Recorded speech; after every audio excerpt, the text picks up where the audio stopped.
managed to wangle my way behind the bar at Leeds' North Bar because it's Cask Ale week. I'm here with Matt, the bar manager. We've got some really exciting Cask Ale to try. We're just going to talk a very little bit about Cask Ale and why you should be drinking it. And there are a few things. Basically, it's a genuine English food product. It's a style of beer that's unique to the British Isles. It's been copied elsewhere, but this is a piece of brewing heritage that's being carried on. So basically, Cask Ale is live beer that's still fermenting in a cask when it arrives at the pub. It finishes its secondary fermentation in the cask in the cellar of the pub, and part of the skill of producing really good Cask Ale is carried out by people like Matt, who just monitor the fermentation of the barrel in the cellar. Matt, do you want to just briefly say a little bit about? Yeah,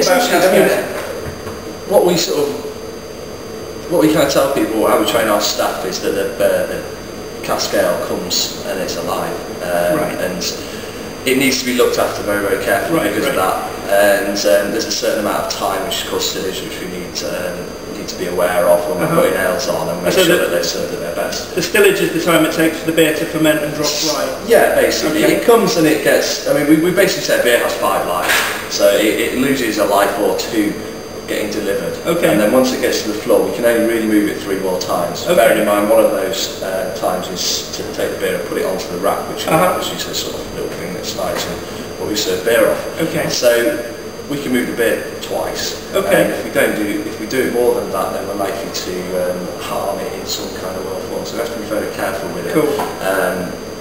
And it's all about sort of getting the beer onto the rack, tapping it, which is basically penetrating a little seal at the top, so we let air in and CO2 out, which then allows a little process to come up and allows the beer to sort of open up in terms of flavour and a lot of the sediment and a lot of the yeast to drop to the bottom of the barrel, so then we can serve it clear, which is the way most people prefer it, although it's not always the right way. Fantastic. And that's that process between tapping the cask and it being ready, that can be anything from a day to 2 days? Yeah, it depends on the beer, and sort of better beers kind of often take longer to settle.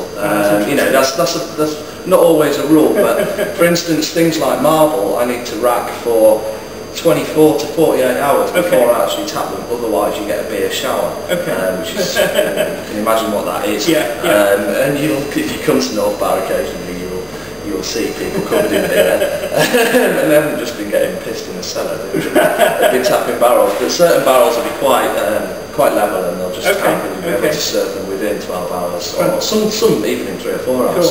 Cool. Do you want to pull us a couple of glasses of beer? I'll just say what we're drinking. It's Marble Tawny, isn't it? Marble Tawny, yeah. And so this is a beer from the Marble Brewery in Manchester. And this is a very special beer. They've casked it especially for North Bar. Marble are a great brewery. They produce really full flavoured, characterful beers. They're all organic, aren't they? They're pretty much all organic now. I think once we had a little problem not so long ago with prices of hops and prices of barley and things went up. So I think they've lost a couple of organic beers. However, the majority are organic. Okay, cool. And if you can just pull another glass there, Matt. What we can see, the reason this is a pump rather than a font is because there isn't the pressure in a barrel. It's not artificially carbonated. There isn't the pressure in the barrel to push the beer up from the cellar. So this is basically a very simple pump system that just creates a little bit of a vacuum here, pulls the beer up and into the glass. There's a particular method of pouring as well, which has got to be perfect. You'll see quite a lot of pubs pouring, pulling. You see it overflowing and going on, and a lot of people when they first come to the bar to work see that kind of do that and spill a lot of beer all over the place, and that usually is because they have a little system which takes the beer back round to the barrel. Right, that's the auto-vac system, making it staler and less tasty. So right. There shouldn't really be any spillage. So you're doing a really careful pour. Very careful pour there, but maybe I've done it on that one slightly, but But that's good. That's a lovely example of a. That's a sparkle beer, isn't it? Okay, so this one neck behind the pump here has a little widget on the end. It's a tiny little plastic, a doohickey for want of a better word, with lots of tiny little holes in it. And that's a particularly northern thing. It produces a lovely, thick, creamy head.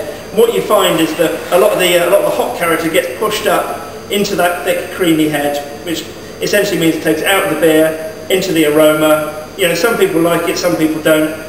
I think Matt, you a fan? I like both ways. I find it hard in the south when everything is poured straight out of the tap, and it tends to be very flat with large bubbles on the head, and I prefer a tight head in general. However, there are certain beers which are just as good pulled without a sparkler.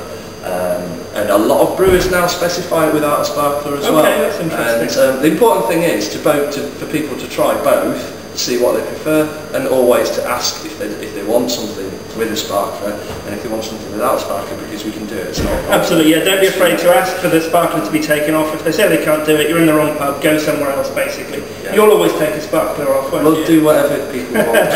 It's absolutely fine. Fantastic. Cheers. Well, that's enough talking. Let's get this down us. This is for Cask Ale Week. We're in North Bar talking about Cask Ale, drinking it. It's a fantastic, truly British product. This is brand new as well. Cheers. And it's brand new and very special. So thanks a lot for tuning in. We'll see you next time. Cheers.